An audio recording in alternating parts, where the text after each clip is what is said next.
Like I can turn off fans or anything like that if you need to. No, it's I'm not good. hearing anything. Oh, you don't hear anything? No. That's all good. I've got a fan and the air conditioner running. Cool. Oh, so we're live. Hi, YouTube land. I got distracted. Welcome to Nutty Bites. Everybody's looking at Jason while I'm talking. There we go. That works.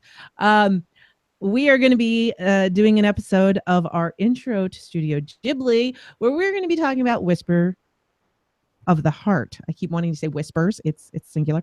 We're about to start the MP3 recording. And so just settle in. If you are on YouTube, you can sit there in the chat and you can make comments and you can help us out with this discussion if you've seen the movie. If not, well, then you can just hear us talk about a movie you've never seen. So let me hit record.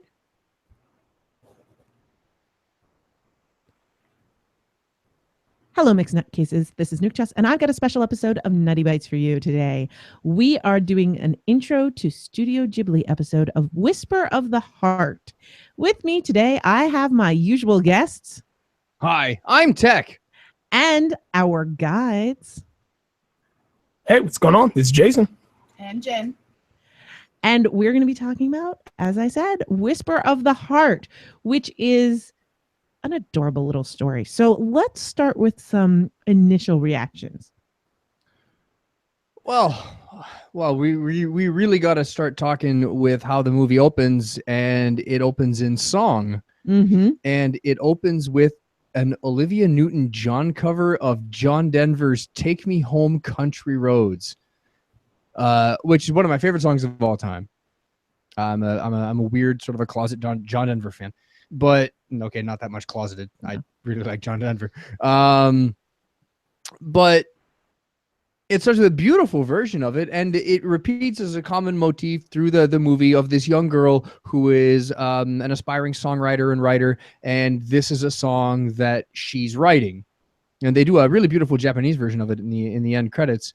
And opening reactions to this movie, I can't believe, and I shouldn't be stunned, that Miyazaki and Studio Ghibli can make a suburb of West Tokyo in the mid-90s feel like a fantasy realm.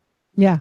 The way that they use the score, the way they use color, the way they block their shots, just this hilly sort of mountainside neighborhood in West Tokyo feels just as magical and fantastical as, castles and moats and dragons and unicorns, and it feels like a fantasy realm. And we were talking about this earlier about how this was definitely the least fantastic of the movies we've seen so far. There's no magical creatures, or obviously magical creatures. There's no flying pig warriors. There's no witches on brooms. It's just a coming of age story. Yeah. But there's a lot of throwback to those things you mentioned. Yes, there are a lot of Easter eggs. They're and everywhere. We will get to that. My initial reaction is it's a very heartwarming story. I really did. I'll try not to do that. All right. It's a very heartwarming story. I was sorry. Stop. You're driving. This is all things I have to edit out now. Thank you. I only have 3 days before we leave for Balticon. Thank you, Tek. Glad to help. It's a stop.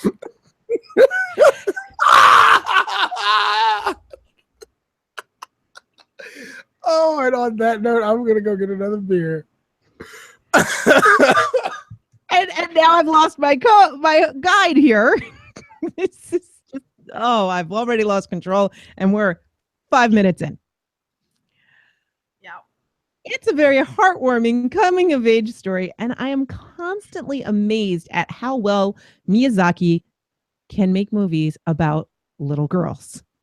How he gets little girls so well. And in this, we get the teen girls, and the sister relationship is so on the mark, and the emotions are so on the mark. It was mind-blowing to me.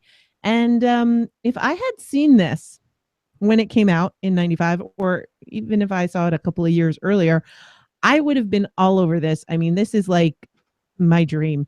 Oh, let me meet a boy who reads all the books I read.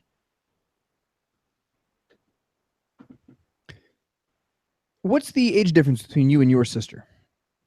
Your oldest sister? My oldest sister, it's 11 years. 11 years. Which you it's something like that, I'd say, between the main character and her older sister. They're about 10 years apart, I'd say. Yeah, because the younger sister is just going into high school. Yeah, she's about 13, and the other one is out of college looking for work and staying at home. But their relationship is great, but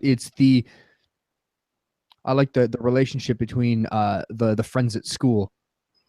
And I don't know. We'll get to that later. Yeah. Anyway, initial impressions, guys. No, go ahead, Jen. I'll go last. This is the first time I've seen this movie. Really? I don't think Jason owned it, actually. Yeah. Well, he never showed it to me.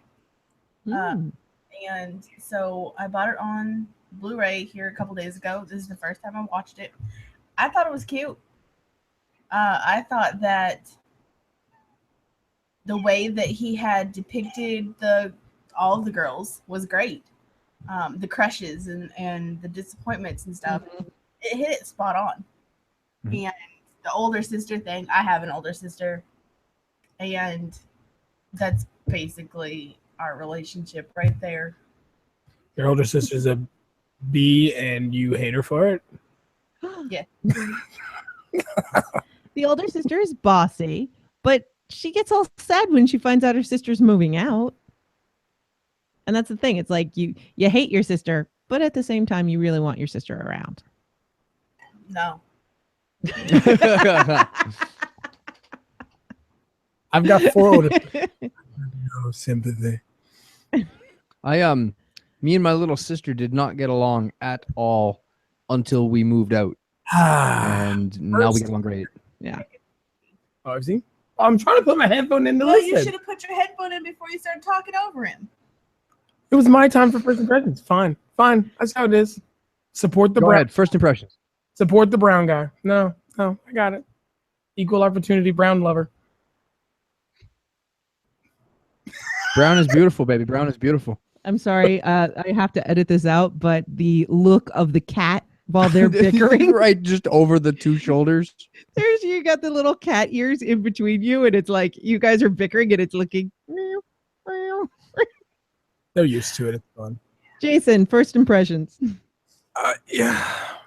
Okay. I'll have to preface this by saying Whisper of the Heart is my least favorite of the Studio Ghibli movies. It's not that I hate it for any by such means. It's my least favorite. And again, I've seen him do love stories better. But again, I'm also not a teenage high school girl. So that also might be a little of the disconnect that I have with my like of this story. But he reels me in with this thing because of the connections he has to previous works, 2 of which are some of my favorites by him. But I do think he gets the atmosphere and the concepts of teenage life very well in this. Like, whereas we all look at it and like, they shouldn't be this desperate. This is not that big of a deal, and they think it's the end of the world because they're high school. That is so your teenage years, though. Exactly. Especially teenage girls. Yeah, it's the end of the world for them. How did he possibly say that to me? How does he not know that I like him?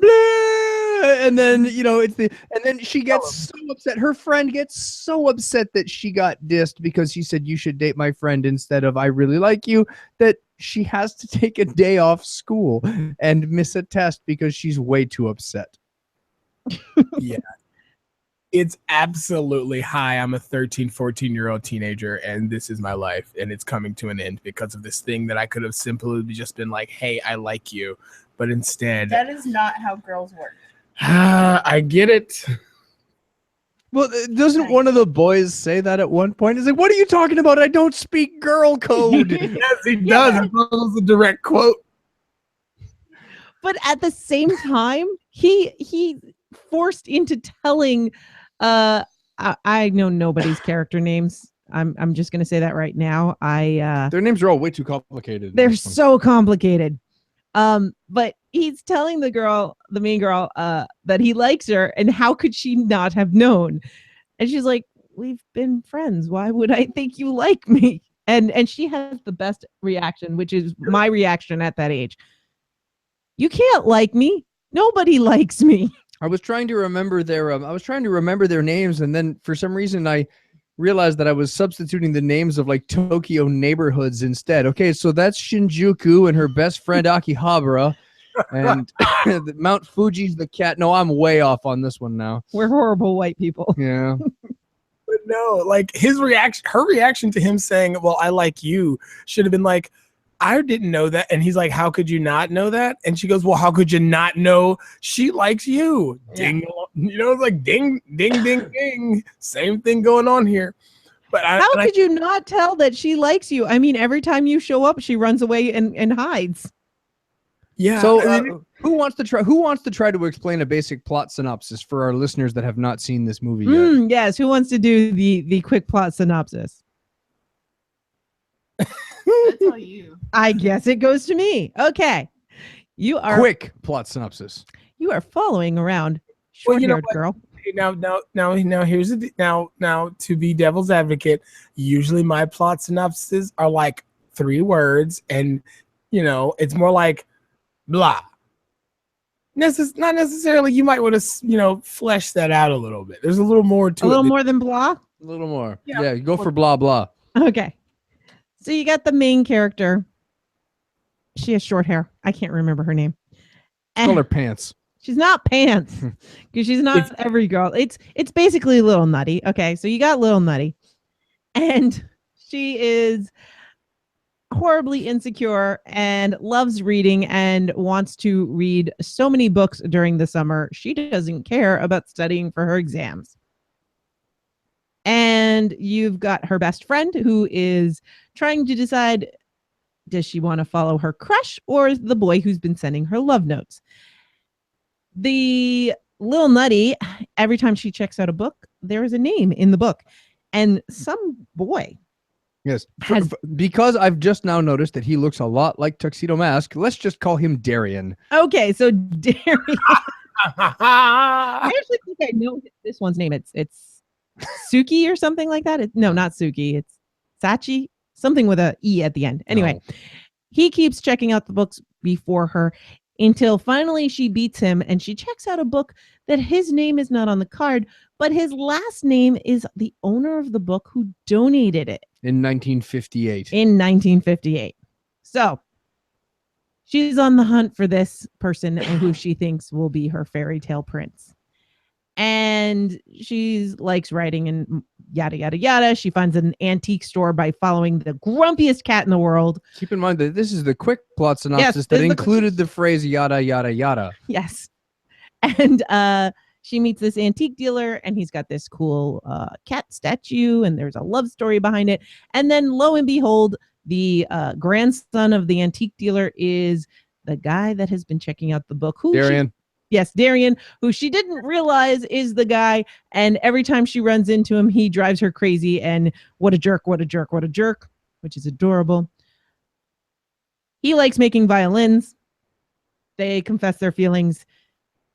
He tries to go to Italy to make violins. She spends 2 months writing novels, ignoring her studies. And then in the end, she decides, hey, I need an education if I want to be a good writer. And she continues to follow her dream and get an education.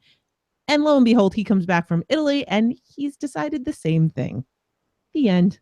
And Miyazaki doesn't know how to end movies. Is that a good summary? Sure. All right. Right. So my observation at this point that I have to mention is that one of their friends is yet again, we've met this character in the other Miyazaki films so far, is Little Techie. Yes. Who was in Totoro he was the one marching around in the army hat, and he was the guy that was trying to build the flying bicycle in Kiki's Delivery Service, and I forget who he was. He worked for the mechanic. He worked for the mechanic in Porco Rosso. Yeah. And now here he is as a baseball player. Tech does not like baseball, but Little Techie apparently does. I don't know if Miyazaki bases this character on himself or maybe on one of his sons or something, but just as just as the main character in this movie is Lil Nutty, yeah, that's Lil Techie. Yes. Well, no, Miyazaki is known for interjecting himself in his work, either interjecting himself or putting the things that he loves so much into them.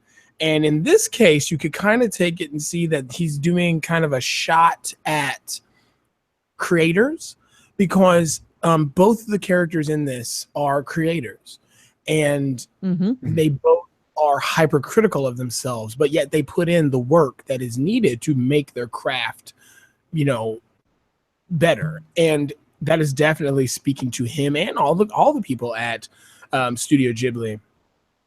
By the way, he's hand carving the head of a violin, and he's getting a compliment from his crush. It's like, wow, that's actually beautiful. No, it sucks. I'm horrible. I'm not very good. The line he says is, anyone can make a violin of that caliber. And he's just being super hard on himself, given the fact that he's handcrafted violins. Right, and just as hard as she is with her songs. Yeah. Yeah, and it's really interesting the perspective they give you for creators in this, and you get that perspective, or you get a good view of that perspective from the old man at the antique shop. And he uses a great analogy of the geode later on in the film, where he tells her, he's like, you're like a geode. You're rough, uncut, unpolished. You've got these hidden gems inside you, but you've got to dig deep to find them. And then when you find them, you've got to put the work in to make them great. And if you don't do that, you'll never know what's actually inside. And it's a really, really good analogy. But I will also like to point out that if you notice some of the shots and backgrounds in this thing, I'm pretty sure there's some dead bodies of some art illustrators lying around that they died doing those. Just the detail into the eyes of the Baron statue alone is enough to make an animator. When they go into the weird pastel color shifting fantasy land where the individual bricks all start to glow, which they did in like a complete sort of impressionist Van Gogh style. Yeah, there's 7 dead animators somewhere. Or I'm expecting now some guy with like gnarled arthritic hands in an old age home somewhere in Tokyo. What? It's like, what, are you here visiting your grandpa? No, I live here. I'm all gnarled up with arthritis. I'm 38 years old. Yes. No, I was gonna say this film, just like almost every other Studio Ghibli film, this thing looks like it chewed up and spit out illustrators. Especially like those where she was fantasizing about being with the Baron. They put in the work.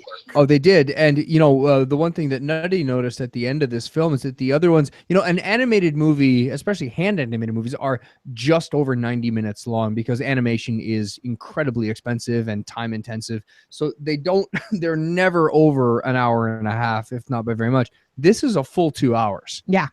Yeah. Well, don't worry. You're getting into the 2 hour and 20-minute range when it comes to The Wind Rises, which we get to. And he definitely left some animators dead on the doorstep of Studio Ghibli with that one. So I want to go back a bit to the geode talk with the antique dealer and Lil Nutty. If we could just isolate that scene and show that to every creator or anyone who has any passion, because it could also work for martial arts or baseball or anything that has a skill or a talent in any way required. Just show that to people, and it's a great analogy of the process, the creative process, the process to get better, the process of following your dreams, what it requires. There's talent, and then there's hard work. You're never gonna just naturally be gifted and have everything at your plate. Even the most talented people need that work. If it wasn't hard, there wouldn't be value in it, and we wouldn't do it. Exactly. And everybody would do it. That's the thing. If easy, everybody would do it. I mean, it's like when you talk about Michael Jordan. Michael Jordan is the greatest basketball player of all time, period. But he still had to work. I mean, this year in the playoffs, they talked about how Russell Westbrook, who's going to be MVP, that after one game where he shot poorly, they said he was in the gym until the wee hours of the morning, just him and a ball boy shooting thousands upon thousands of jump shots because he had a bad shooting game. And it's that type of work and dogged attitude that you have to have. And that's what the analogy of the Geode does. It explains, you can have all the raw talent and potential you want, but unless you can shape it and forge it into something that can be used, it's always just going to be the potential of what that can become if you don't put in the hard work. I think it was Muhammad Ali that had a quote that said that every time he practiced, every time he worked out, he hated it, but he hated the idea of being a failure more. And that's what kept him in the gym. And, that analogy of the geode that, inside, there's a stone called a beryl. The beryl is inside the geode. Inside the beryl, you'll find the emerald, but you have to cut it and polish it and shape it and sand it and find it. And sometimes you'll be working and you'll find something that's worthless. And sometimes you'll find a beautiful gemstone, but you have to work at it or you'll never know. And it really was the heart of this movie, I think, was that scene. And like you paused the movie and you just started Kermit flailing around the living room. Oh my God, I need this speech repeated to everybody. Yes. You were so emphatic. It was wonderfully well done. It really is. And I was speaking with my niece recently, who is working really hard at pursuing acting, and she's been on lots of auditions and she hasn't gotten anything. And I want to play this for her because that is exactly the thing. And for her, every audition that you go on is experience towards auditioning. Every, you may have more sketches than final pieces because you're constantly going to be working and reworking things. There's a line we hear in martial arts a lot. The difference between a beginner and a master is a master has failed more times than a beginner has attempted. And it really kind of sinks in. And this geode scene, best scene in the whole movie, I think. So she's flunking all of her exams. She's not getting to get into high school. She doesn't care about high school. She devotes the 2 months that Prince Darien is in Italy learning to make violins to writing her story so that he can read it when he gets back. And she sets this goal for herself that she's going to finish this story. And when she lets, I'm sorry, excuse me, when she lets Grandpa, the antique shop owner, read it, I noticed in that scene, she's decided she's going to cry either way. Like, she's going to have a cry.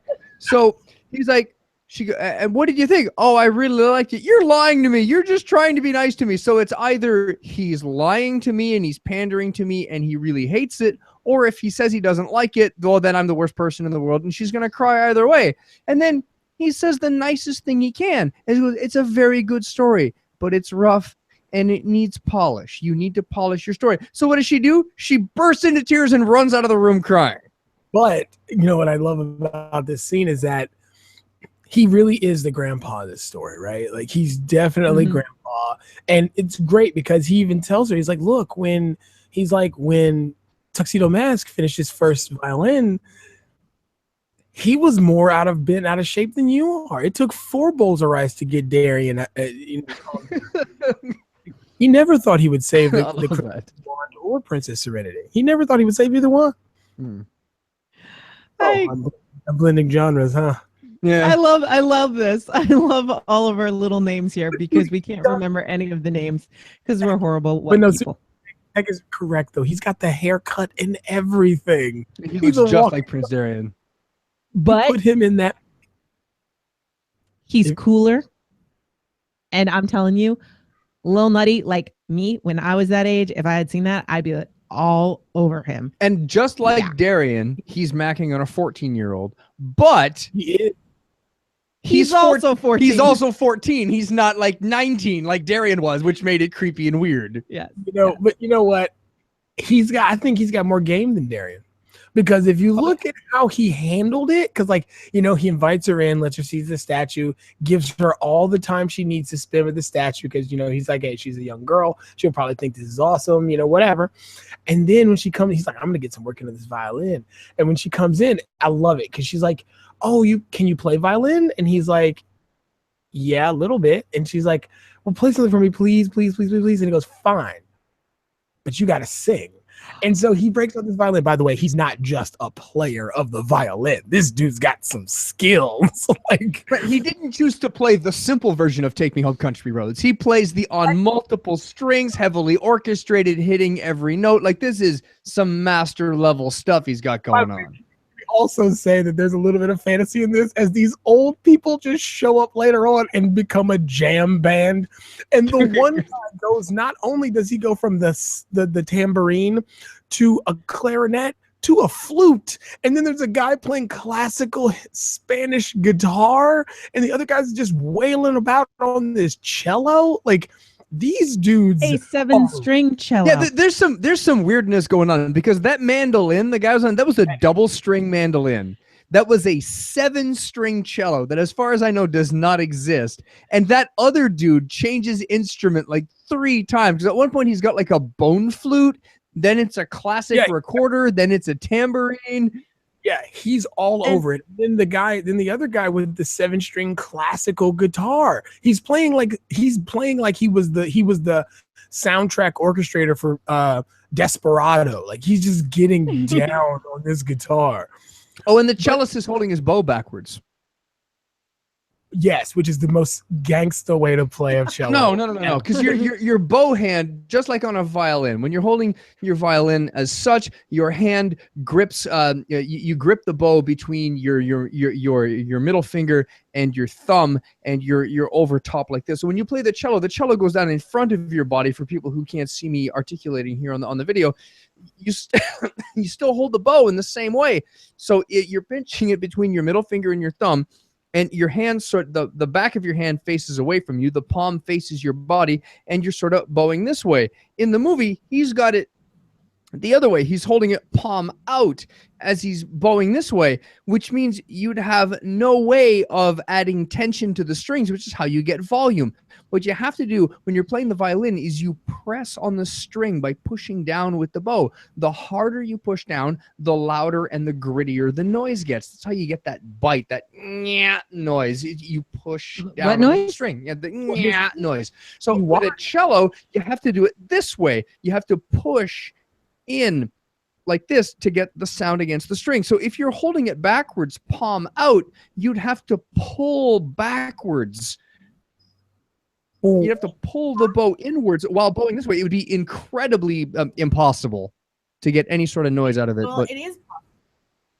Technically, he's pulling on the strings. Yeah. The bow is pulling if you look, strings, and so that would technically not put as much pressure on there. Yeah, if you actually look at that would be you know what? Find a cellist, sort this argument out. It would be. I will ask Becca tomorrow. She plays the cello, and I will have her do it backwards and see if she can do it. Well, if you also watch the way it's animated, he's actually not pulling on the actual bow part of the bow. He's actually pulling the strings as well. His fingers are used to space the strings. They actually animate his fingers between the bow and the strings, which would mean he has the ability to cause the bow strings to press into the cello itself more. Right. Are we sure it's a cello then?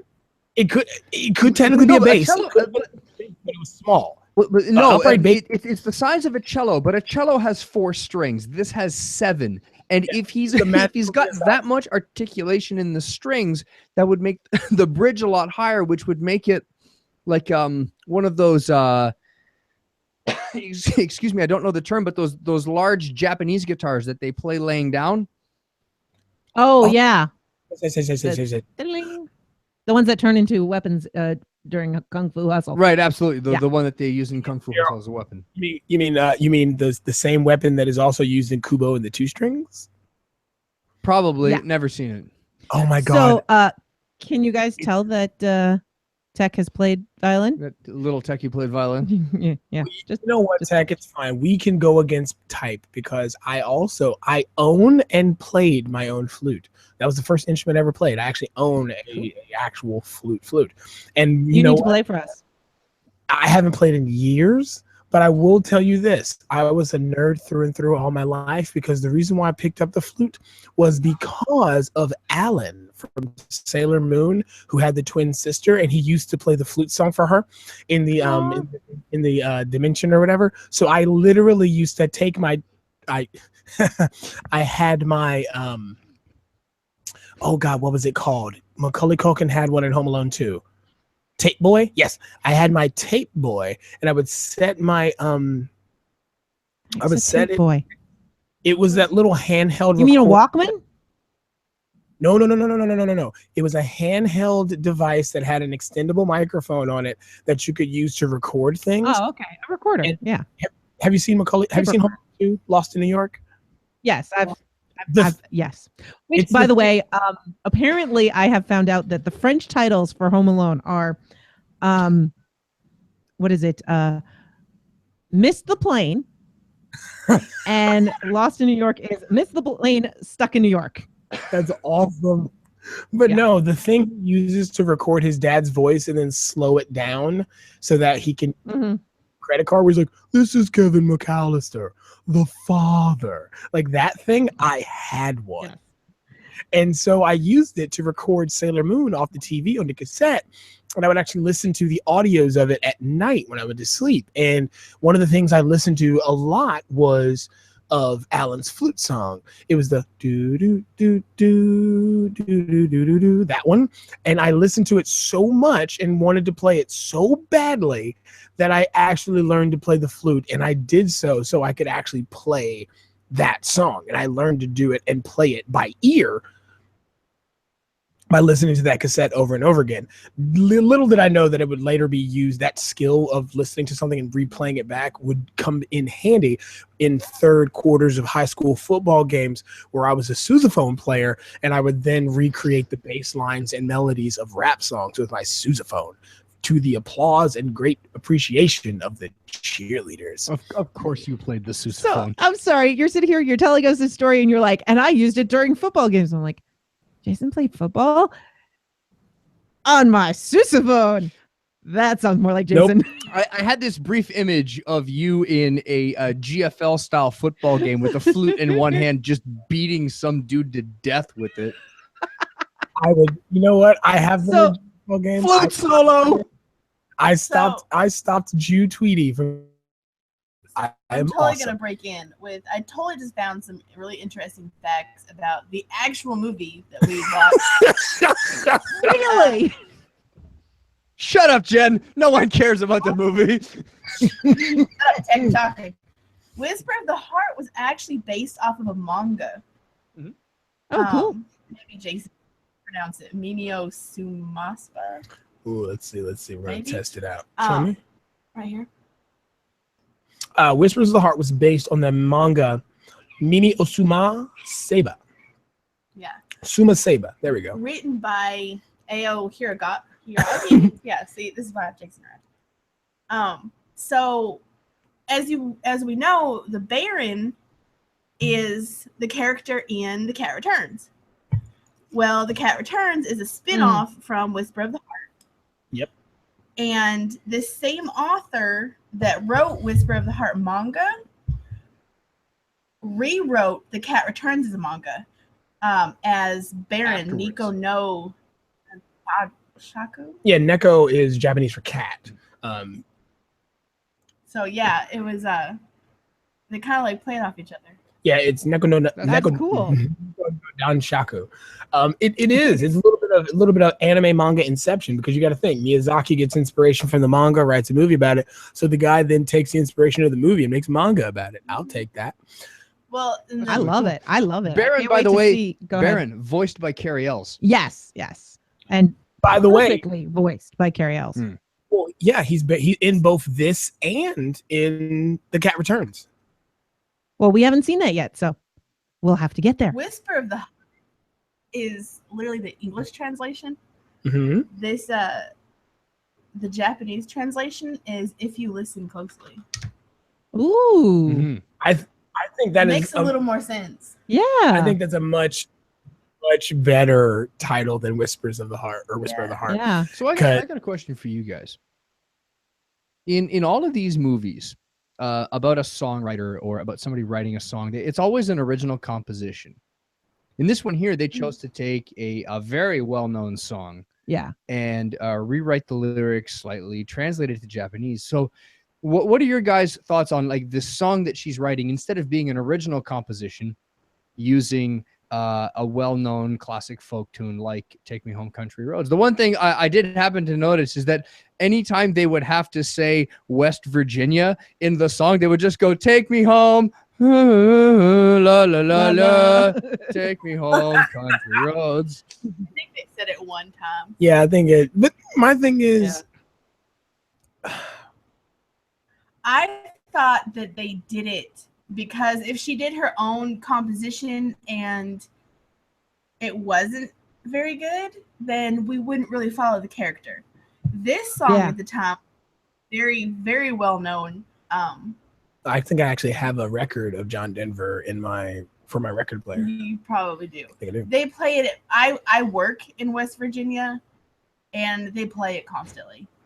Really? Yeah, it's It's ridiculous. the fight song for one of the big universities in West Virginia. It's ridiculous. So That's a weird song to be a fight song. Yeah, and what's really funny is that none of the landmarks that he mentions in the song are in actual West Virginia. They're in normal Virginia. Yeah, because you take them to get to West Virginia. Right. yeah, it's his journey. Because But remember, it's not- he's saying take me home. So these roads, these country roads that he's on, are taking him home to West Yeah. Virginia. Right. What were you going to say, Jen? I can't remember now. So one thing I did want to point out about this jam session scene that we got lost on a tangent, Hi. which We're lost. I'm assuming, Tech, you absolutely love the jam session. Oh, that's cool. If you notice, one of the grandpa's friends looks like the son of Granny from Totoro. He's got like the same face as Granny. Yeah, it's the mandolin player. Yeah, and the other one with the mustache looks like he's friends with Porco. Yeah, it looks like he flew with Porco Rosso in World War II. Well, We here's the, did see the Pocoroso reference, right? yeah. Yeah, on the face of the clock, it says Porco Rosso. And the pig that was the rocking pig that was being used as a doorstop. Indeed. Yes. Now, I will say this though. Whisper of the Heart is literally a wonderful kind of meta, like Inception like film, because literally you can insinuate that the main character of this is the author and creator of the world that is embodied in The Cat Returns. I mean, she's created the world of the Baron, and in that movie, it's the Baron and Muta on an adventure with a girl. Don't spoil us. I'll do you one better. I think ahead. that this girl, this character, Little Nutty, because you'll notice over her shoulder at her desk when she's in her room writing, Yes. is a little witch on a broom. Yep. And That's you've got the weird cat creatures, and you've got the pigs and the Porco Rosso clock, and all of these other references. I think she's the writer of all the other Miyazaki worlds. I think that this movie serves as, maybe so far from what I'm seeing, the linchpin You're saying this that is holds the whole multiverse together. you're saying this is Miyazaki's Dark Tower series? I don't know. I've never read any Stephen King of any kind, so I have no idea what you're talking about. Dude, read it. Oh my god, this Dark, No, I just can't be bothered. dude, the Dark Tower series is one No. of it's my I end-all be-all read favorite. Dark Tower. I can tell you, Tech does not have patience for that. He might enjoy the Gunslinger, but that's about it. It's a science fiction horror thriller western. This movie we're talking about. Yeah. Some of the other Easter eggs that we noticed the little witch. I love Tech's idea that she's writing all the other stories. Mhm. Go ahead. Actually, go ahead. No, It makes sense that she would be the writer of all the other stories. Absolutely. But I also think it warms my heart to think that of everything I've seen so far, and I don't know what's going to happen with the other movies, but that they all happen in the same universe. Yeah. That guy that played the recorder in the jam band really did fly with Porco Rosso. He could have. He could have. And that if I go a little further out into the country, like the beautiful lush hillsides that we saw in this movie, if I go a little further out, I'm going to find a magical oak tree, and underneath it's going to be a big, beautiful cat creature who is looking out for some little girls. Like in Totoro, and that there's other girls at her school who didn't show up for their high school entrance exams because they're gone to other cities to become witches. And if you think about it, also like, well, man, this sucks because there's so many ways to tie this into other things that you guys haven't seen. And, well, we'll get there. Well, that's part of the unraveling of an intro cast. I know, and but some of these things are like are visual cues, because the back porch of the grandpa's shop is very reminiscent of a shop in Howl's Moving Castle. And also you'll see at one point you see a guy riding by on a bicycle with a hat on, with the big sun hat on. That is almost exactly the same sun hat that is in Whisper, the Wind Rises. It's also used in Howl's Moving Castle. It is also the bike riding comes back in from up on Poppy Hill, which ties into Ponyo in a way. Like there's Miyazaki has rolled a lot of, and some people would say these are just repeating concepts that he uses, but at the same time I feel like when you're as prolific as he is, you don't do it by mistake. You don't do it just because these are things that you focus on in your work. You do them because you know people will see them and make the connection. Well, I think there are some deliberate ones, and any of the ones from the movies prior to this we know are deliberate attempts. Whereas I'm sorry, what? Which is why I feel like if they're in future movies, they are throwbacks to those past things. Right. That's what I was trying to say. Whereas what you think it's a reference to something else that comes in the future, those might actually be a reference to this. One of the other Easter eggs is, and I got her name, little Nutty's name is Shizuku. When she's looking for a new book to read in the library, you can see on the bookshelf a book titled Totoro. And at one point there is a billboard advertising the movie, a movie with the same title of the movie we're watching. Well, which is really cute. Well, think about it this way: there's a billboard advertising it, and she names her book "Whisper of the Heart." Yeah, Lost, and it's great, very self-referential. Now, also, one of the other things. Go ahead. I was going to say you wouldn't have picked up on this because you haven't seen it yet. But you'll remember this when we get to it, but Princess Mononoke is referenced in the title of her book as well. Okay. Because the subtitle for it, it's Whisper of the Heart, listen to the voice of the forest? I think it was.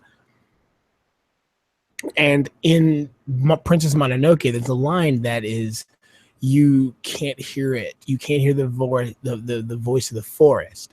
And I won't go into more detail about that because it'll spoil some of the stuff about that movie. But that is cool because it still works with the Japanese title of If You Listen Closely. Yeah, it does. It really does. So, by the way, Tek, one of the person who says that line I just referenced is Gillian Anderson. Ooh, hello. And that'll be our next movie. But before we start talking about that movie, we need to finish this movie. So one of the other scenes that I wanted to talk about, and it's a little more of a blatant metaphor, but I really dug it, is at the end of the movie. She's on the back of the bike with Tuxedo Mask, and they're going uphill. And she says, "Should I get off?" And he goes, "No, I'm going to do it. I'm going to bring us both up there." I decided that I'm going to bike up this steep hill by myself with my girlfriend on the back. And this sucks. Bike stops moving. And little Nutty jumps off and says, "No, if I'm going with you two, I'm going to help.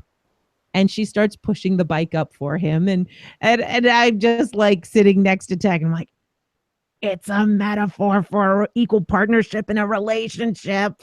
Here's the To which deal. point I answered with the only thing I could. And it's one of those really heartfelt things that I think is going to stick with us for a while. But I said, you know what? Thanks for helping me push the bike.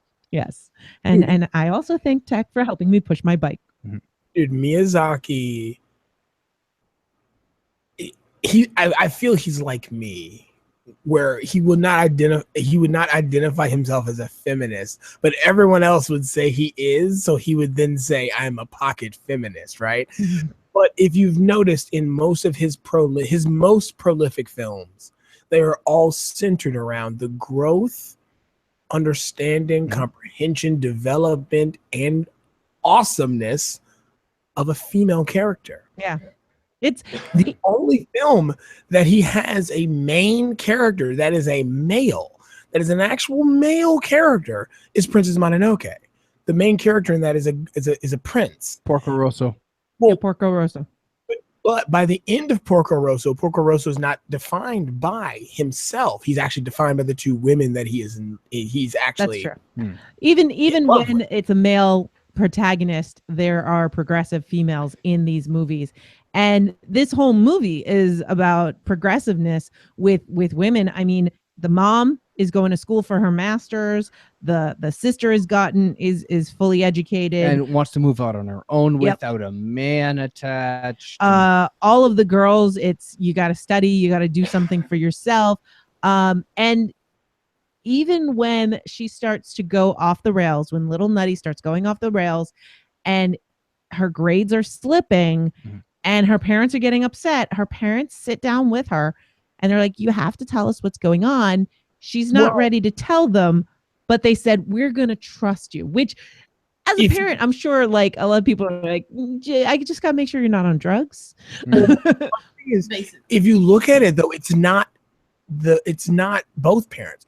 The mom kind of goes along with it. And one of the things I've noted throughout this whole movie is that the dad seems to be the only one necessarily in tune with the daughter, because he works in a place where he can see her and she enjoys, because he works in a library. I love when he sees her go into the nonfiction section and he goes, ooh, exactly. Nonfiction, my goodness. Exactly. She's looking up geodes and rocks. Did you see that? And violins. Indeed. And the mother is obviously well more in tune with the older daughter, because they're both in school. The mother's her master's and the sister's, trying to graduate and blah, blah, blah, and all that good stuff. And, the mother's opinion and the sister's opinion are kind of in line, whereas the father is definitely more he's definitely more malleable towards her position. And you could definitely see that she and the dad would get along far better than the mother and the daughter. Not to say that the mother doesn't love her, but definitely when there's two children and two parents, each child definitely associates with one of the parents far more than the other. That's just natural. And I think I'm going to have to disagree with you a little bit. I think the sister was very much against the whole letting her do whatever she wants thing, and was really against this whole idea of following whatever project. I think the mom was more non-committal because she didn't even talk to her about it. She came home from the school conference. She didn't approach her daughter. She talked to the sister, and then the sister was the one berating the daughter. And then dad comes home and says, let me know what's going on. And she sits down with dad and she listens to dad and she's like, all right, let's do this. Yeah, I think mom's more non-committal than against it. I would call them more aloof than anything. But I feel that like if it came down to it, like if you had to split them up into two teams, it'd be mom and dad and daughter, it'd be mom and the older daughter and dad and the younger daughter. Like I think that's how it would go, because if you've noticed, the older daughter definitely acquiesces to the mother. She definitely, mom comes home and she's like, I'm tired. He's like, well, do you want some coffee? And she's like, yeah, that'd be great. And she gets up immediately and does it, even though she looks like she was studying for something at school. And so you definitely can see that she's definitely devoted to at least the mom. And so, you know what's really funny is I think that this would make a great counterpart to My Neighbors the Yamadas, which is a film that we will get to much later. Much later. But I think one of the things that Miyazaki isn't praised for or get enough credit for, because he wrote this, he didn't direct it, he wrote it. Is that he does family dynamics very, very well. And if you look in the films that we've seen already, right? We've seen what? Totoro, Kiki, Whispers of the Heart, and what else? Porco Rosso. If you look at the dynamics he's put into those films, right? Totoro, he gets the single dad or the dad treading water till mom comes home very well in that movie. He gets the put upon, like, I want to be a protector of the weak hero and the self-sacrificial hero well with Porco Rosso, but he doesn't make it overt. He makes Porco Porco's a dick. Like, we all agree that he's a dick. Okay. But he's in the but he's a dick in the most lovable way, because he's definitely doing it. He feels that he needs to keep people away to keep them. Exactly. Yeah. And one thing that I will say about Miyazaki's writing, when he's writing women, and as a feminist writer, and I was trying to think of other feminist writers. Of course, Joss Whedon comes to mind. And the one big difference is that in all of Miyazaki's girls that I have seen so far, there is nothing titillating. There's nothing sexual about any of them. There's no outfits. There's no, like, sort of provocative behavior. There's no flirting. There's no nothing. It's just he understands the raw psychology of women and girls, and he's able to write it beautifully. Even look at Totoro. He understands toddlers. Yeah.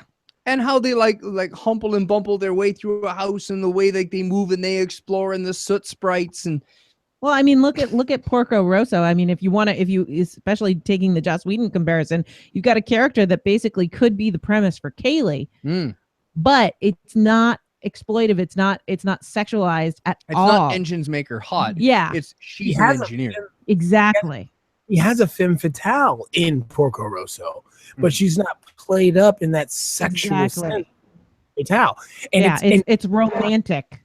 Exactly. And you can still characterize her as a femme fatale, because she's a very independent, very outspoken female character who's strong, and she doesn't need guys to give her success in what she does.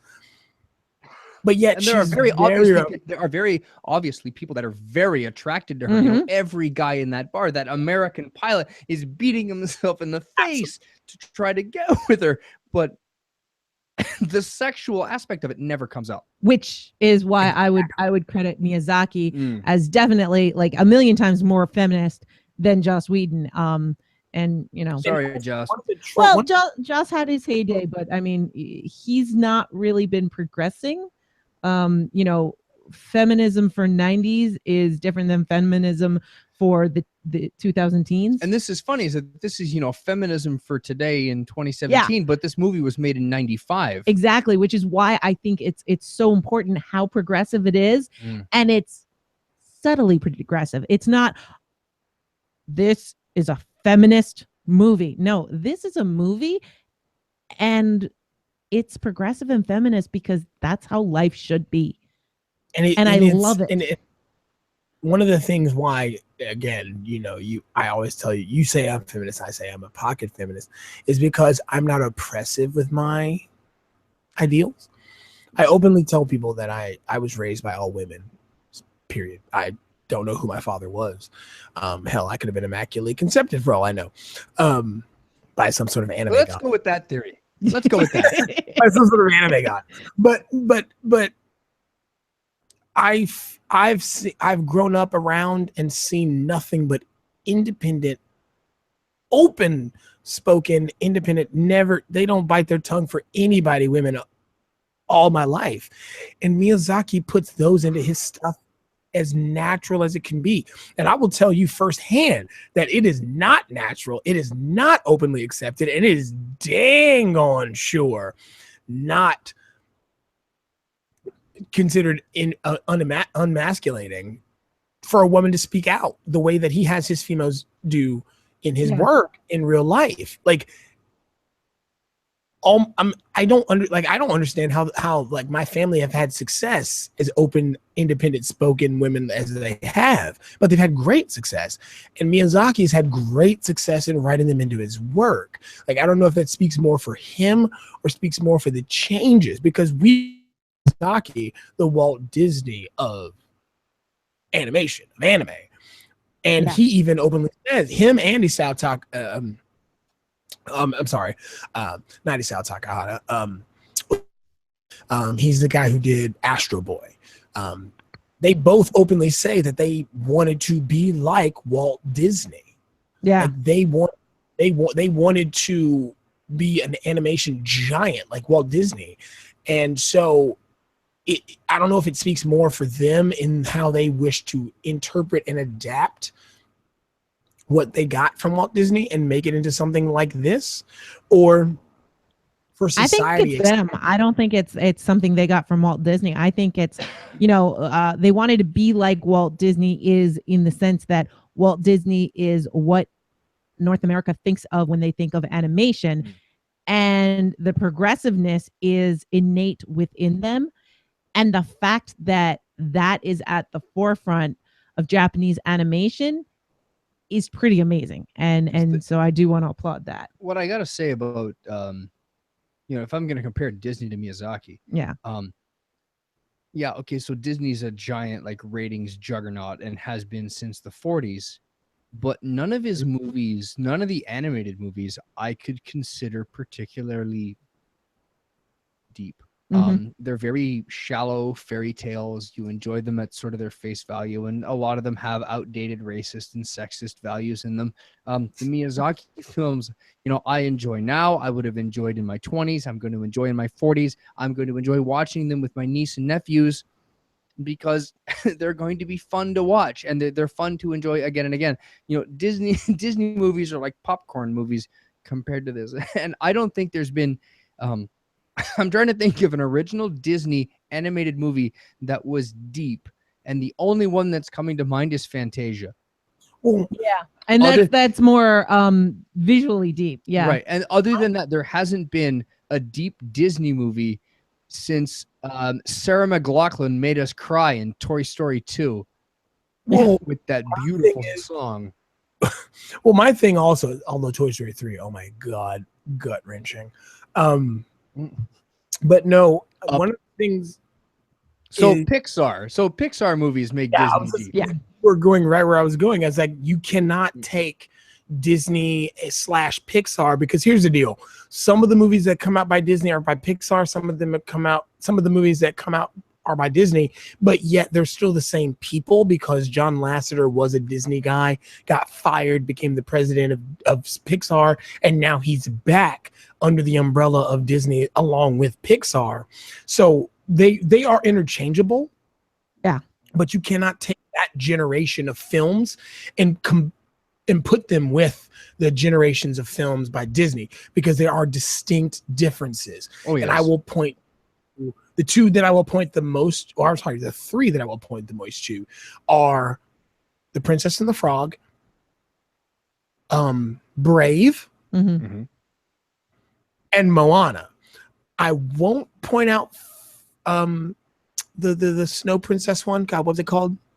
Frozen. Thank you.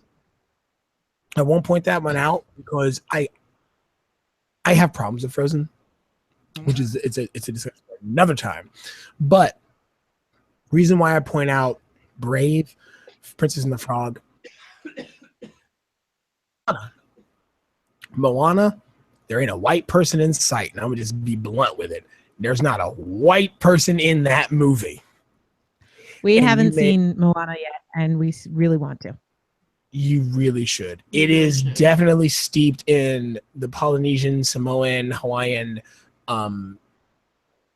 culture. Which movie And which Pixar movie had the animated short at the beginning of the volcanoes singing a love song to each other?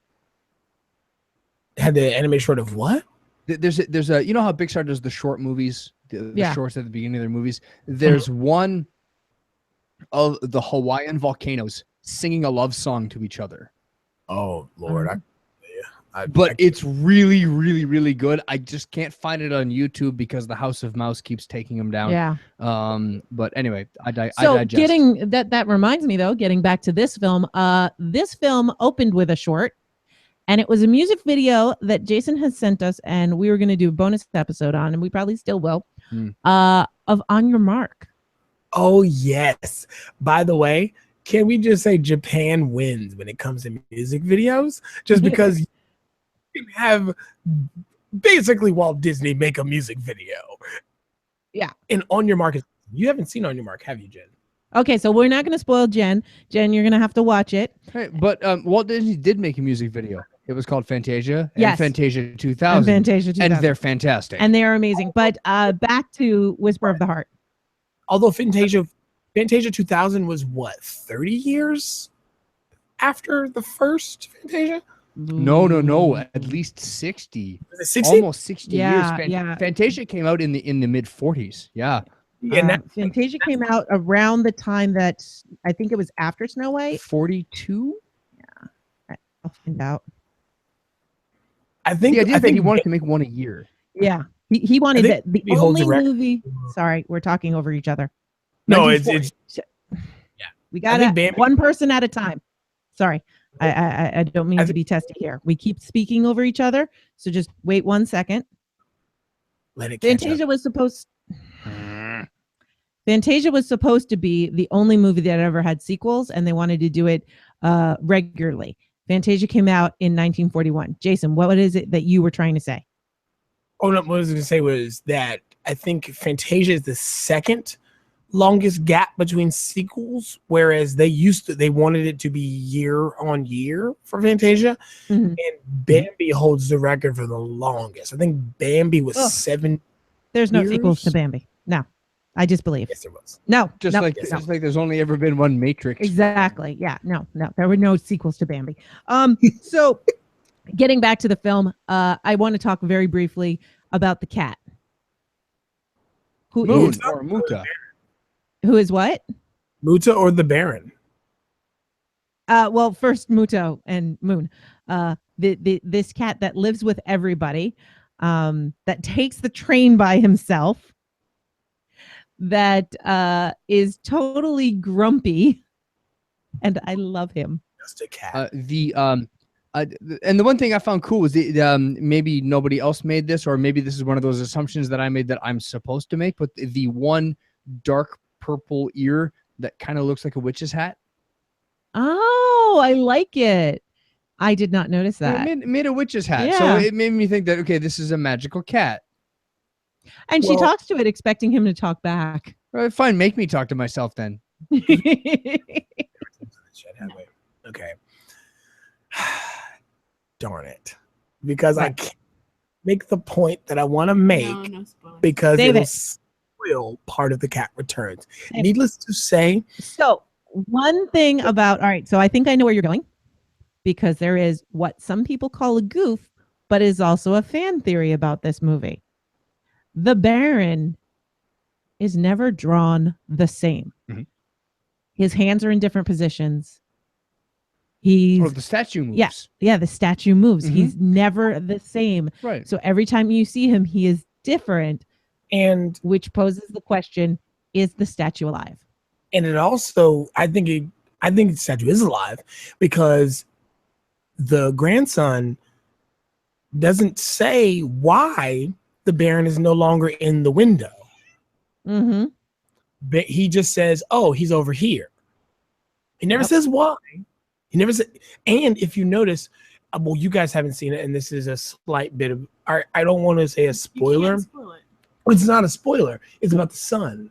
Because remember, in The Cat Returns, the son is Yeah. part of the reason things happen. Yeah. No, you can't spoil us. But yes, the son makes really cool things with his eyes. I wouldn't call that a spoiler. It is. Yes. You have to pick All the right. cat. All right, moving on. So, The first this 5 minutes. this Okay, film is the first Japanese film that was released in Dolby Digital. Kind of cool. Very cool. And with the soundtrack that it had, Yeah. I know there are movies coming up that we're gonna watch that are known for their sound. I think Princess Mononoke is one that's known for its soundtrack. Mm-hmm. But this one here,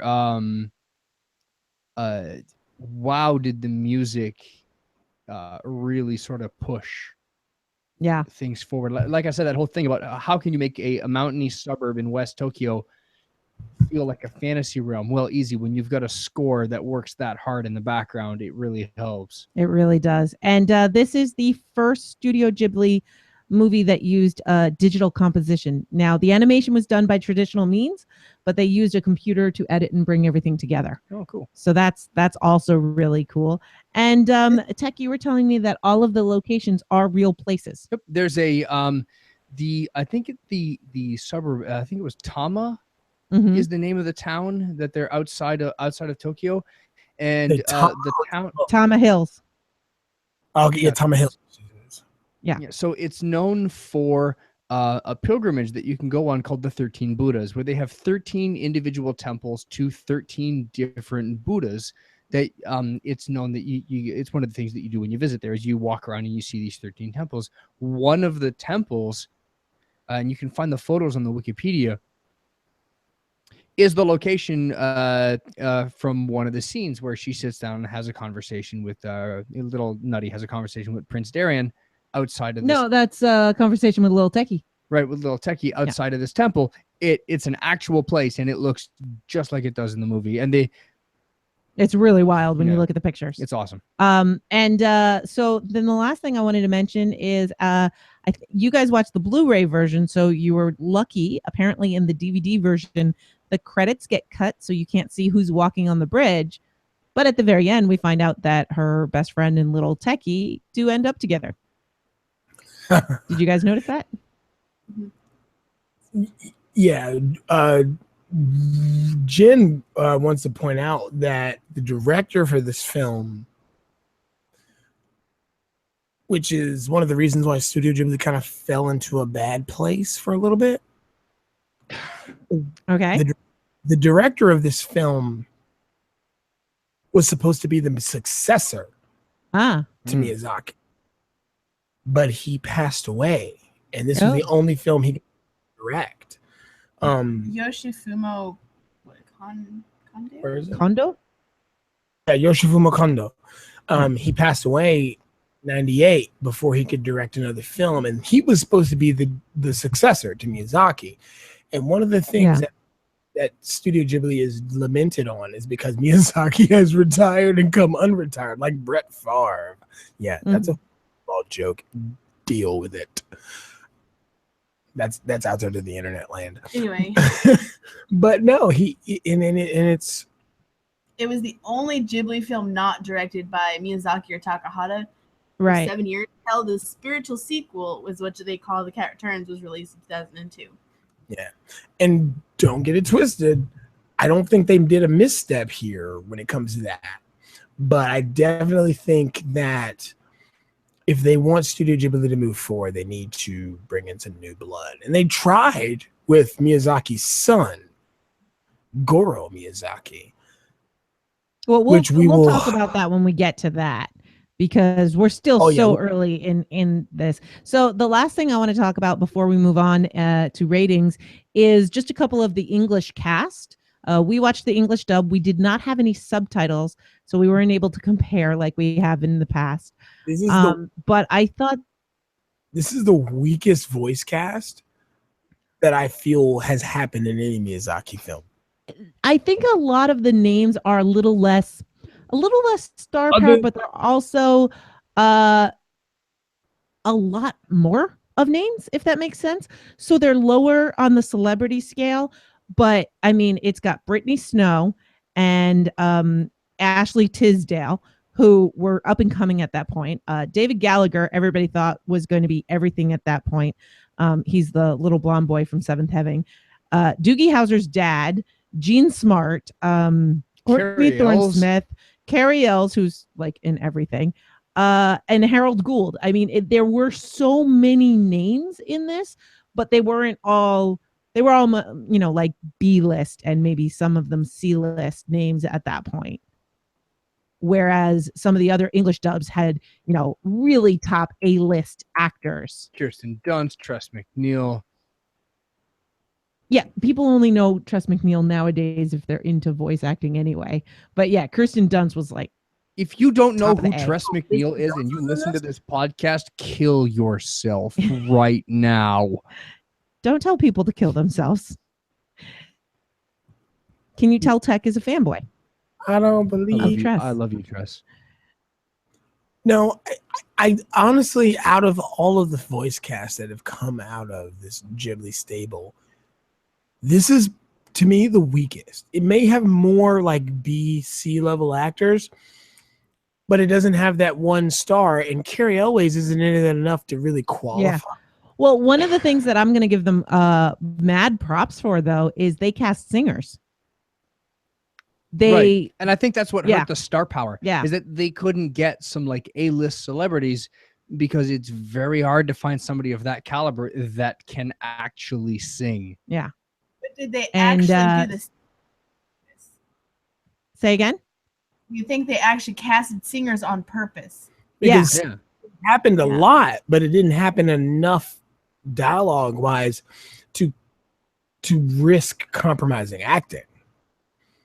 Because they acted more than they sang in this movie. Mhm. Yeah, but I think that you really needed the singing too. I think if when they started singing they weren't very good, or it was a different voice, which they do like in a lot of Disney movies, you'll have a speaking voice and a singing voice. But I think that would take us out of it. Star power be darned. Yeah. I think the voice acting cast that we got in the dub was very good. Yeah. I don't think that at any time watching this movie did I think to myself, I wish the acting was better because I'm losing something here. Yeah. I thought it was very competent. The direction was great. I wish I had the Japanese subtitles to watch so that I could see where the changes were made in translation. Can you say that again? Where the changes were made in translation. But beyond that, I was happy with the cast. It didn't have that star power of Brad Garrett himself, like we had in Porco Rosso. And Phil Hartman and Phil Hartman. And Kirsten Dunst and Kiki. Well, see, that's the thing, right? Like, I don't have a problem with the dub in this film. I think it's serviceable and I think it's well, because I've had to sit through bad dubs. I've had to sit through atrocious dubs. I'm looking at you, Fist of the North Star. I'm looking at several things. Oh, he had to bring it up, didn't he? Raoul. I'm looking at you, Raoul. As a matter of fact, I'm looking at anything that was done by Streamline in the past, because they have made every top anime bad dub list ever. But Ninja Scroll was horrible. Ninja Scroll's bad. Oof. What's the matter, monster? Your skin looks like it's falling apart. God, it's so bad. All right. So apparently this gets referenced again, obviously, in The Cat Returns and in Search of a Midnight Kiss. I don't know that movie, but it's also been referenced in Amelie, which I think is kind of cool. Go ahead. Did you say Amelie? Amelie. Huh. Go figure. Yeah. I now want to like rewatch it and figure out how it was referenced. Huh. I do too, actually. Now that you mention it, I definitely want to look at Amelie and see where it's referenced. Because in my nerd quest, it's to legitimize anime and manga to the general masses. And I make references all the time to things that people reference in standard animation, specifically Pixar, and everybody looks at me like I'm speaking gibberish.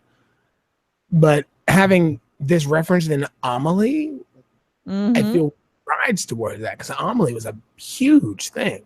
Yeah. All right. So, is there anything we need to mention before we rate this? No, I'm good to go. All right. Without spoilers. No more spoilers. No more spoilers. All right. So, Tech, what Not would you like to raise this? I would like to give this movie 5 out of 10 bicycles going up a hill. 5 out of 10? Yes. And let Wow. me give you my reasons why. Okay. One, it's the same thing I've mentioned in the other 3 movies that I'm going to mention in this one. And looking at my scorecard, I can't believe I gave Porco Rosso only 8 out of 10. It should be a lot higher. Whispers of the Heart, 5 out of 10. Why? Because Miyazaki hasn't yet figured out how to end a movie. He just stops his movies. And Yeah, Jason, he really does. Jason promised me that this was going to get better, and it didn't. No. I openly admitted this is my least favorite Miyazaki film. So after this film, this is the peak. The movies get better. They get better. And I will say this now, Earthsea Constructed is a bad movie. Period. But the pieces, if you take it into pieces, there are great gems. It's a geode of a Ghibli movie. So, okay. So I'm going to get back to my rating here. So why did I give this only 5 out of 10? Yeah. One, it just stops. It doesn't end. And for all of the pluses that it had of understanding how to write women characters and it being capturing what it is to be an early adolescent and all of the awkwardness and the weirdness and the girl code, and I can't understand girls now in my late 30s, much less I could when I was 13, little techie trying to play baseball. What really bothers me is that in the other movies, if they were done live action, I think I would enjoy them just as much. If Porco Rosso was done live action or was done CG, I would be all over that. If this was done live action, it's like, what is this movie? Oh, it's a 13-year-old girl writing a love note to her boyfriend who moved to Italy to make violins. I'll read the plot synopsis on IMDb. I'm not... you should have done the summary. Are you Yeah, there's nothing really... There's nothing really that hooks me here in the story. It's beautiful. I'm glad I watched it. I think I learned a lot, and it's what really hooked me. Where the 5 points come from is that it's a Miyazaki film being a Miyazaki film. He understands how to write women. He understands how to write girls. He understands how to write girls turning into women. He understands the awkwardness that it is to be a teenager. He understands people. He gets location. He knows music. And the director, whoever it was, knows how to block a scene and use the camera to tell a story, even in a cartoon. The use of color, the use of light, the use of music, the use of everything is absolutely brilliant. But the story didn't go anywhere, and when it wasn't going anywhere, all of a sudden it ended. Yeah. And okay, and the only thing I remember from this movie in 40 years, what am I going to remember? Hey, did you watch that movie? Yeah, I did. Take me home, country roads. West Virginia is the only thing I'm gonna remember. All right, so let's move on. Let's compare this to the person who's been dogging this film. Jason, what is your rating? Okay, look here. Oh boy, just give a rating. I give it the rating I give it because it's my least favorite, and I have seen every Ghibli film known to man, other than the current one that is out right now. I think it's like the Red Turtle or something like that. Red Turtle. Yeah, I've even watched the series, the cartoon series that is on. I think either Hulu or Amazon. I've watched. So what's the rating? It's 2 out of 10. Ooh, Ouch! Ouch! It's a 2 out of 10. 2 out of 10 what? Again. 2 out of 10 what? 2 out of 10 missed connections. And I say missed connections because obviously the baseball player missed his connection. The best friend missed her connection. And the main character missed her connection. Because, yeah, she got with the violin maker, but she totally short-shifted the rest of her friends by associating with this guy. And her family because of this. So it's 2 out of 10. And it's not 2 out of 10 because it's a bad film. I don't think Whisper of the Heart is a bad film. I think because I have to compare it against the gamut of Ghibli films, it's the weakest. And I will say that a lot of people will argue me to the death that Whisper of the Heart is better than Earthsea. And I will call your bluff, sir. I will call your bluff. There is Well, we'll see that when we get to Earthsea. Jen, what is your rating? So this again is the first time that I have actually seen this movie, and I thought it was pretty cute. I'm gonna have to give it a 6 out of 10. Library cards. Oh, good pull. I like that. Library cards. All right, hang on. I gotta put that in there. I keep track, by the way, of all of our ratings. Like not just the numbers, but I put in comments of what we've rated it. So I always put a little note library card. So if you're she wins by the rating type, right? She definitely, her rating system absolutely wins with library cards. I love that. Do you want to add anything to that after I give you a glowing recommendation for your your rating system? It was a very cute popcorn movie. Mm-hmm. It was kind of just one of those ones that you'd probably just watch with like girlfriends, chick flick. Yep. But I have to agree that the way he did the girls in this and the crushes and stuff like that, he got it pretty spot on.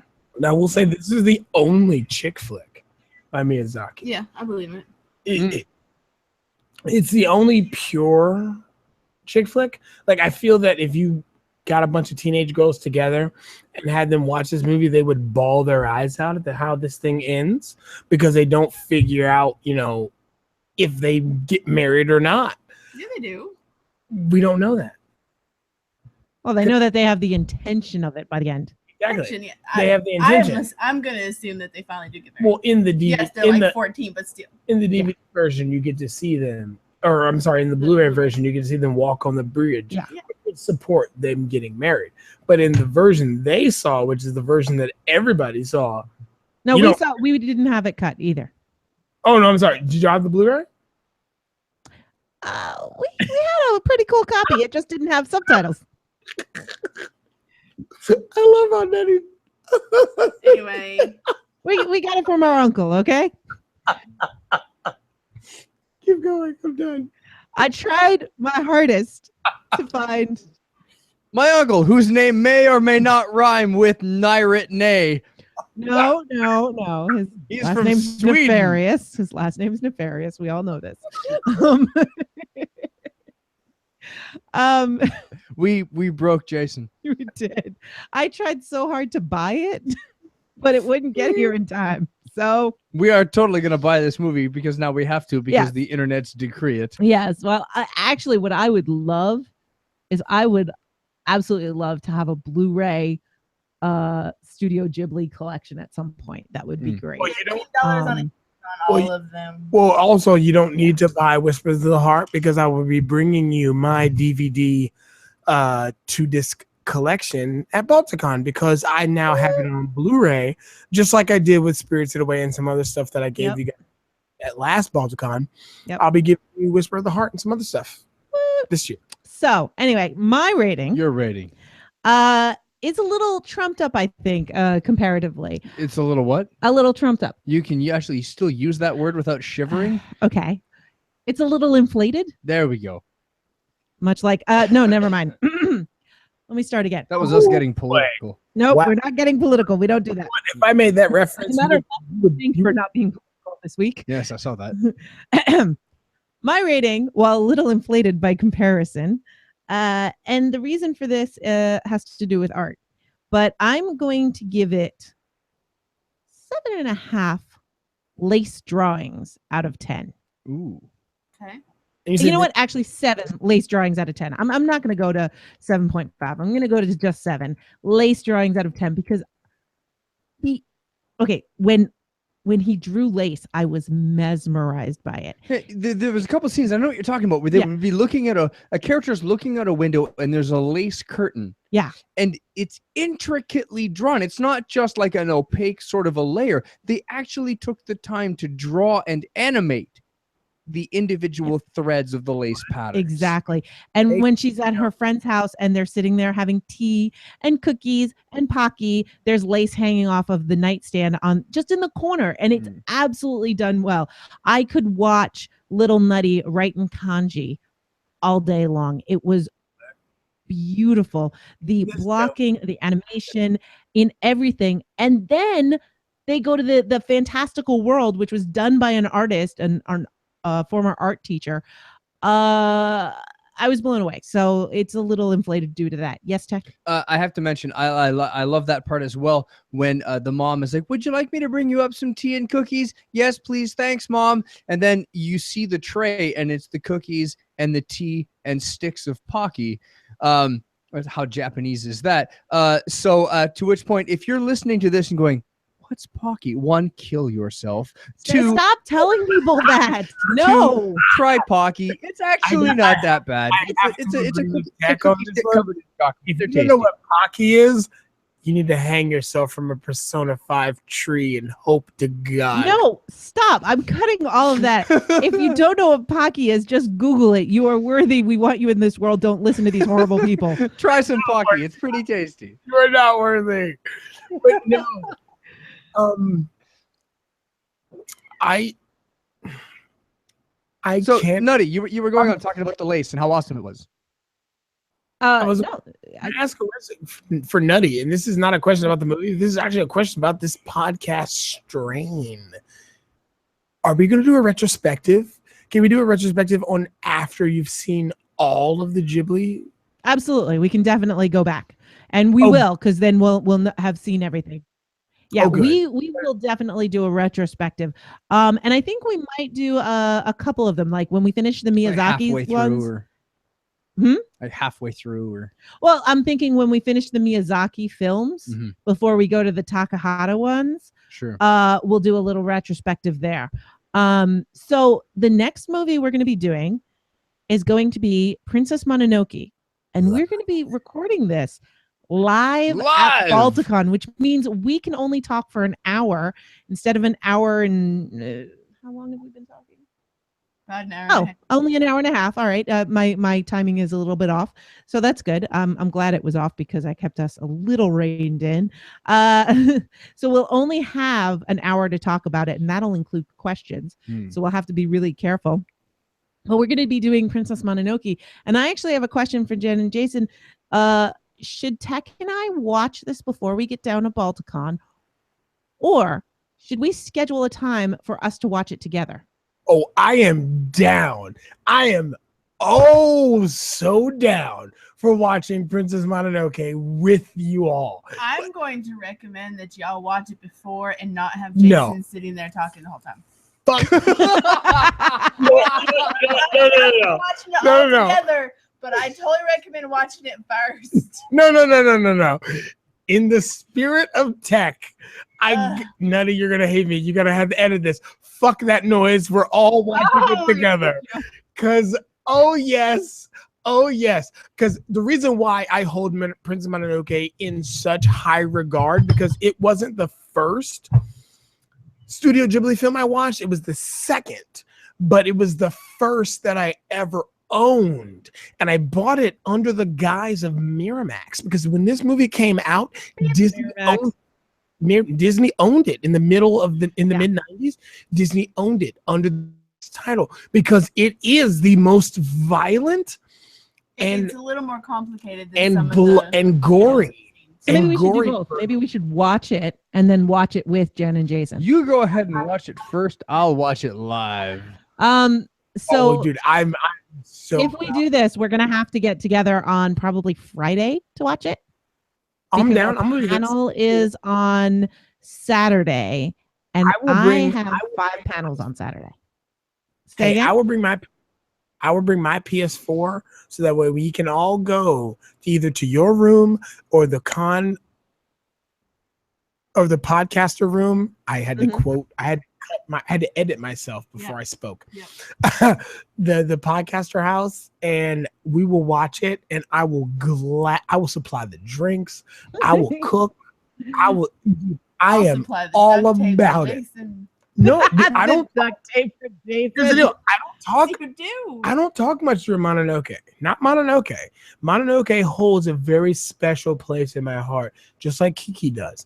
Although neither of them are my favorite Ghibli film. Anyway, We haven't got So, Nutty, predictions. Okay, so predictions for the Balticon panel is that I will be dressed as a Studio Ghibli character. Mhm. Uh, Predictions for the movie. no, everybody knows who I am, but not the listeners. Predictions for the movie, I have no idea. All I know is that Princess Mononoke is one of those titles that everybody talks about and freaks out when they talk about anime, but I have no idea what it's about. I think there might be something with a wolf, like she's a wolf spirit or something. so I have is no this- idea. So just to refresh my memory, is this the one with the mask wearing ghost or the chick that rides the wolf? Which one is this one? Chick that rides the wolf. Okay. The mask wearing ghost is spirited away. Okay, there you go. I know that much. And All I'll right, give so I knew that there was a wolf or something. I'll give you a little No. teaser. I'll give you a little teaser, Tech. You get to listen to Gillian Anderson in this movie, aka Scully, the redheaded. I love how he's like, "Hey, Tech." Meanwhile, like I'm the one with the recent crush on Yeah, Jillian. you're the one with the crush on Gillian Anderson. Whoa, I'm the whoa, one with the crush on David Duchovny. Nah, Ugh. podcast dead in its tracks. Kidding. Telling me I get to see Gillian Anderson in a film that has full frontal male nudity? What? American God. Yes, the Oh. Jin, the Indian guy who's the Jin, he has full frontal nudity in that. So you're telling me Gillian Anderson is in that series? Cool. We need to go. So, Stop this right now. I need to watch Gillian so Anderson. what's your prediction for the movie itself, Nutty? Like you talk about the panel, but I have no idea because I really don't know that much about it. And once we started Intro to Ghibli, I've tried to not find out anything. Jason has spoiled us. Apparently, the protagonist is male. But apparently, I'm thinking Princess Mononoke, she rides a wolf and he's in love with her, and maybe she's a wolf spirit. And apparently, it's violent, so maybe she chews people up. That would be cool. And maybe Rory likes that. Yeah, maybe Rory likes that. And maybe she was never there to begin with. I am very apprehensive about this. In my experience, anime has done very, very poorly at portraying indigenous cultures. And this is weird coming from a country like Japan that has its own indigenous culture, like the Ainu. Yeah, but they're not very nice to them. No, they've been horrible to the Ainu. So maybe that's where it comes from. The Japanese appreciation of the Ainu. Hmm? We don't want to do it. We don't want to talk about that. No, No, we don't. It's very no. sad. No, but like the only other one I can think of is Macross Zero, Mhm. and I'm a huge Macross and Robotech fan. But the Polynesian culture that they tried to represent in this movie was done so badly and so comically overboard and so horribly done. And I just want to watch. If I'm watching Macross, I want to see giant robots blowing each other up in the skies and crazy cool jets. And instead, I get stuck with crazy princesses and crazy witch doctor voodoo bullcrap that Japanese people tried to translate, and it didn't work. And it was bad. So you tell me, oh, there's this movie about Princess Mononoke and she rides a wolf and she's a spirit and blah, indigenous cultures. It's like they are going to train wreck this into a wall. And whatever plot I'm going to get out of it and however good it may be, how bad and the track record they've had for how they treat the Ainu, they're going to treat this indigenous culture so bad that however good this movie may be, I just can't live with it. So I'm anticipating a 4 out of 10. Okay. I was going to say, should we think in Miyazaki we trust, though? I don't know. Well, you know what? even I don't know. Maybe it'll be just like this movie where everything Miyazaki is awesome. So the movie, the blocking, the lighting, the scripting, everything Miyazaki does is great. The plot itself just kind of, we can push that aside and we may salvage a 4 or a 5 out of 10. That's what I see. also predict that it's just going to end and it's not going to have an ending. Right. No, actually, It's just going to stop. no. You know what? I'll give you guys this. I'll hand you this one because I love you both. Boy. No It- trailer. It Well, ends. It actually has an ending, and it's a rather good ending. All right. Like- Well, we'll see. So, your predictions. Do you think I will like it? Do you think Tech will like it? Just yes or no's. Oh, that's a good one, right? That's a good one, right? Wait, we're not deciding if one will and one won't. Or is it both at the same time? No. What do you guys think? So answer the question. Will Nutty like it? Yes, no. Will Tech like it? Yes, no. Yes. I almost want to say no. I'll put it this way: with Tech's last rant, I want to say no. I don't think he'll like. Uh-uh. I don't think he'll like the ending. I think Nutty will like the ending. I think Here's a- Nutty will like the entire movie. Here's another question, and I will not give the answer to how I feel about the answer. Nutty and Tech, have you guys seen The Notebook? And what is your concept of The Notebook? The Ryan Gosling movie. Ooh, I haven't seen it. Nutty has. Yeah, I know of it. I like it. I think it's really sweet. I love old people movies, so my favorite parts are the Jaden Gardner part, and I can't remember the actress that plays her when they're old people. There are, nitpicks and whatnot, but it's a chick flick. You watch it for those things. But I love that enduring love thing. I saw the original Great Old People movie. It was called Cocoon, and I've never needed to watch another one Okay, since. dude. No, Yeah. you saw the original Great Old People movie, and it was called Batteries Not Included. Same people, just as much. Awesome. Also a great movie. Batteries Not Included will get me to weep like a little boy Hell yeah. even now. In 2007, Oh, yeah. put Batteries Not Included on, I'm weeping. You put on Cocoon, I'm like, hey, Wilford Brimley, Mr. Diabetes, did a cannonball in that movie. Oh man, the part that gets me is when he's putting the water over his dead wife at the end, and I'm just like, oh, Oh, and Cocoon? Yeah. Or Batteries anything with Jessica Tandy in it, though, I absolutely love. You mean in Cocoon? That's because that dude is a douche, and all he needed to do to save his wife's life was to let her take a dip in that alien egg pool. But instead, he was a Jewish stereotype, which is unfostered and unrealistic, and let her swim in the pool. He would not let her, so she died. You know that they're married. They were married in real life. Yeah. It's so sad. It's so sad. Yeah. It's so sweet. Anyway, so I forgot to mention, by the way, our cumulative score for Whisper of the Heart, I have it as Whispers. Sorry, I'm going to change that. Is 5 out of 10. Yeah. So we'll see. We'll see what happens with Princess Mononoke. And we are very divided among gender lines on this one. We too. really are. We're very divided on gender lines here. Which is weird because I liked all the girl stuff. I felt that they got the writing of young girls to be absolutely perfect, but that's not why I didn't like the movie. Yeah. It was great. I loved it. And as Jen said, it's a chick flick, and it's a young chick flick. Like you could play this at 4:00 in the afternoon.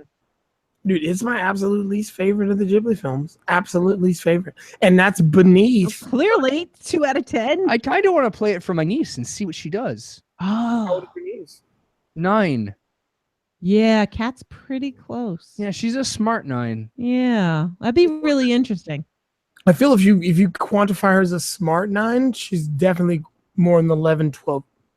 Yeah, exactly. So she's just about the right age. If you get her in one of her temper tantrums, she's like 9 going on 17. You know, one of those kids. She's one of those kids who's like, really, she's a 16-year-old sometimes, and then other times she's 4. Yeah. So thank you for joining us, everyone. And Jen, Jason, where can people find you outside of this podcast? Come on, Jen. You can do. I believe in you. Come on. You did it. Look, Nutty will agree. She loved it when you ran the podcast. When I was podcasting from driving and you were the one in charge. That's like a Nutty's favorite episode. That was pretty cool. Yeah, but let's just get it right the first time and have you do it. Fine. You can always find us at talknerdytomepodcast.com. You can find us on Facebook at facebook.com/nerdytome. And of course, you can find us on the Twitter at nerdy2mepodcast. That's the number 2 for all of them. So yeah, there you go. See, and look, Tek, how's Upside Down and Flying's podcast coming along? Well, we have a development. Muppet News Flash, emphasis on the word Muppet. I've recently gotten a fuzzy for my microphone. A windsock. A Muppet for my microphone. So all of the audio that I have so far recorded, which is disastrous that I've shared with no one. Yeah, it's mostly unusable due to wind. Yeah, for the Upside Down and Flying podcast will now be of much higher quality, which also means I need to re-record everything. Yep. Which means I need to come up with new rants. Which means I need to go for more walks because I only podcast when I go walking. So, if you would like to see more or read more about my horrible lessons in trying to learn Aikido the hard way, you can follow me at upsidedownandflying.tumblr.com. And about half the posts there are of Nutty trying to learn Aikido the hard way. Soon to come to you in podcast form, and also very soon, July 25th, Mr. Tek here will become Aikido's newest black belt if he passes his bloody test, which he may not, because he is equally likely to pass as he is to vomit all over himself in nerves and panic, because this is one heck of a daunting test. Well, and it's not just a black belt test. It's a black belt test and an instructor test. Right, and my instructor's license, all rolled into one. Spoil that. I haven't had enough chicken, so I couldn't spoil that. But yes, Tek has been teaching classes of Aikido. He has been the senpai that we all want to get to notice us. Jason, I've noticed you. I am not semi or partially. No. Like an iron bar. Like an iron bar. Fully erect when senpai notices me. I am all for it. I am at full mast when senpai Tek notices. Okay. All right. You could do push-ups. Yes, I could. This is not Pick of Destiny, okay? Moving on. So thank you for joining us. And you can find all the links to everything Nutty Bites in the outro. Thanks for joining us, everyone. Bye. See you at Balticon. Yes, we're Mononoke. Mononoke. And the recording has stopped. Good, because I've had this idea stuck in my head for the last 20 minutes. When we were talking about voice actors, I had this idea of what would voice actors sound like if they were having sex. And I have this idea of Tress MacNeille and Frank Welker. But if they're doing it in character. So it's Mom from Mom's Friendly Robot Company. No. It's Mom from Mom's Friendly Robot Company and Megatron. Because it's like, oh, if you do that again, I'll put a squirrel in you, and then it's do as I command. Nutty, I gotta say, you are still. It says you're still technically live, so I don't know. I said we're still on YouTube. I just turned off the recorder, and that's why I said having sex or making whoopee instead of dropping an F-bomb.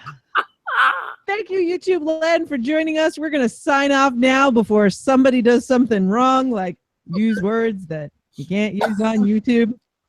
We'll see everybody at Balticon. Hopefully this should come out while we're at Balticon if I get it all edited. See you guys. See So, ya. dude, I've